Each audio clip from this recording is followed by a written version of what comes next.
안녕하세요, 세이지입니다. 오늘은 남자가 좋아하는 여자 앞에서 절대 참지 못하는 이 행동원에 대해서 말씀드려 볼게요. 그럼 바로 시작할게요.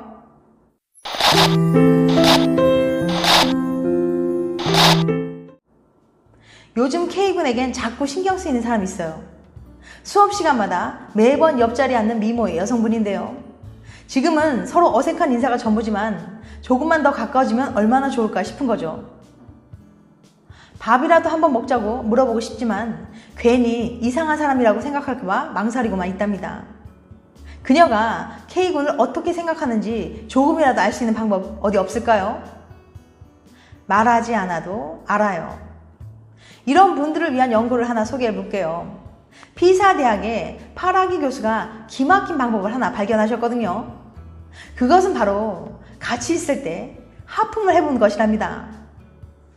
하품을 하면 상대방이 내게 호감이 있는지 알 수 있다는 건데요. 파라기 교수는 성인 남녀 33명을 모집하고 참가자들이 친구나 지인을 만날 때 살짝 따라가 봅니다. 그리고 참가자에게 하품을 하게 시킨 다음 주변 친구들의 반응을 살펴봤어요. 이렇게 무려 1375번을 실험한 끝에 놀라운 사실을 발견했는데요. 평소 친밀한 사이거나 서로 호감을 느끼고 있다면 나도 모르게 하품을 따라하게 된다는 거예요. 이렇게 친한 사람들 사이에서 하품이 퍼지는 이유는 무엇일까요? 그건 다 공감세포라고 부리는 거울신경 덕분이랍니다. 거울신경은 다른 사람의 움직임이나 감정을 공유할 수 있도록 도와주거든요. 남이 웃는 것만 봐도 괜히 기분이 좋아지고 미소가 흘러나온 경험 다들 있으시죠? 반대로 다른 사람이 다치는 걸 보면 마치 내가 아픈 것처럼 아픔이 느껴지기도 하고요.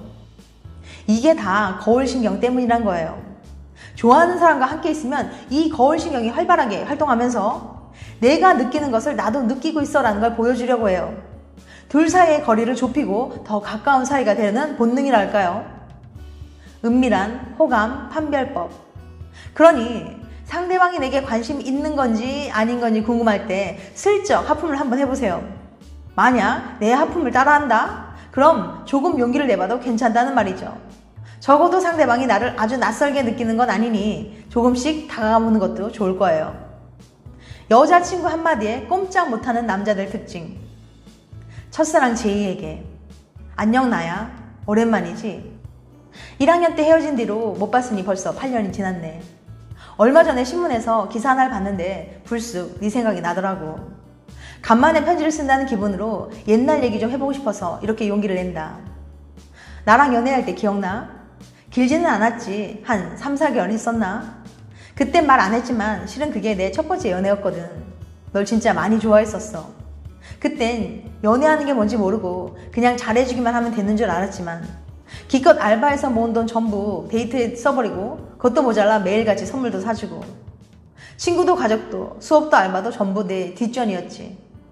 네 말 한마디라면 하늘이라도 무너진 것처럼 꼼짝도 못했던 나였잖아. 어느 날 내가 그랬지. 언제부턴가 내가 부담스럽게만 느껴진다고. 너무 너만 바라보는 것 같아서 선물도 데이트도 더 이상 기쁘지 않다고. 그런 너를 보면 난 아무 말도 할 수 없었어.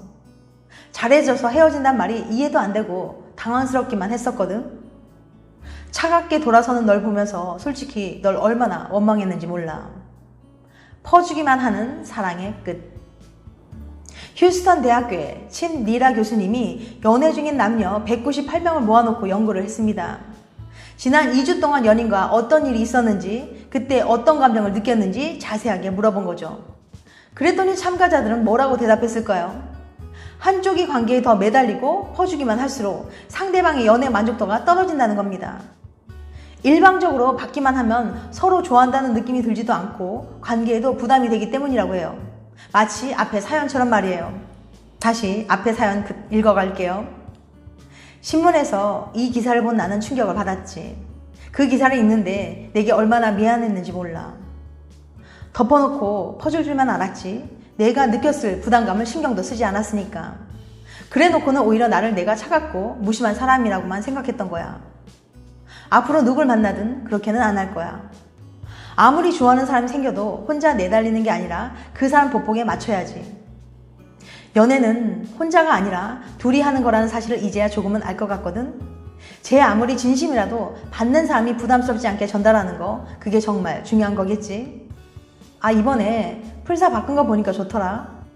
웨딩드레스 잘 어울리던데 결혼 축하해. 여러분은 혹시 이렇게 일방적인 연애 때문에 힘들어 보신 적 없으신가요?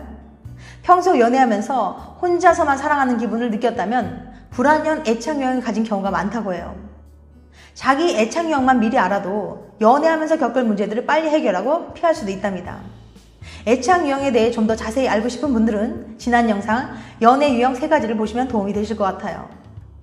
당신은 이 사람과 닮은 이성을 만나게 된다. 당신이 지금까지 만나온 애인들, 당신은 왜 그들에게 끌렸다고 생각하시나요? 대개 이런 답변이 나올 것 같아요. 외모가 딱 내 스타일이었어요. 성격이 마음에 들었어요.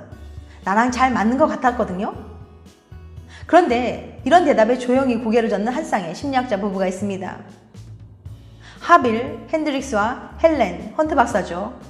이들은 조심스럽게 이런 이야기를 꺼냅니다. 당신이 누군가를 좋아하게 된 건 그 사람이 당신의 부모를 닮았기 때문입니다. 웬 뚱딴지 같은 소리냐고 생각하는 분들도 있을 거예요. 바로 이마고 짝이라는 이론 이야기인데요. 이 이론을 한마디로 정리하면 다음과 같습니다.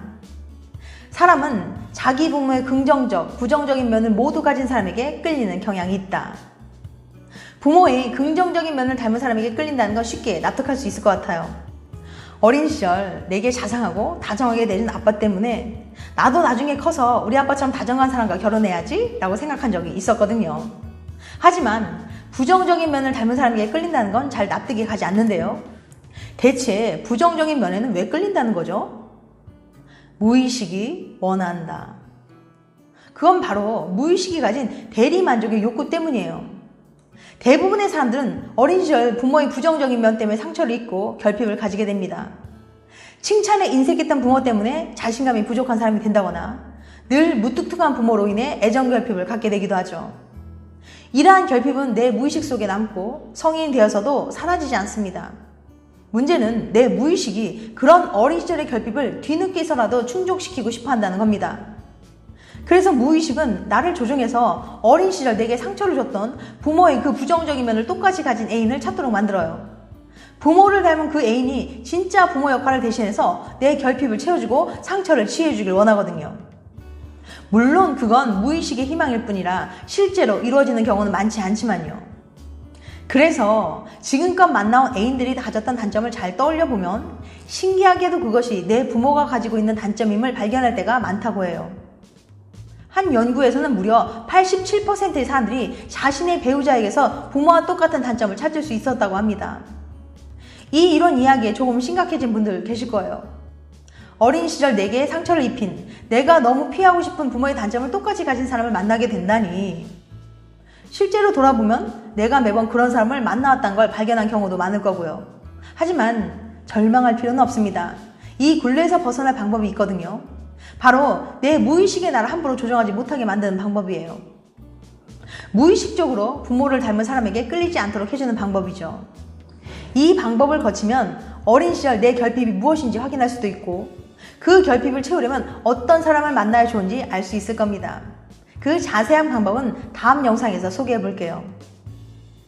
지금까지 남자가 좋아하는 여자 앞에서 절대 참지 못하는 이 행동에 대해서 말씀드렸어요.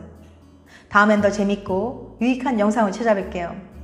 끝까지 시청해 주셔서 감사합니다. 다음에 또 봬요. 안녕.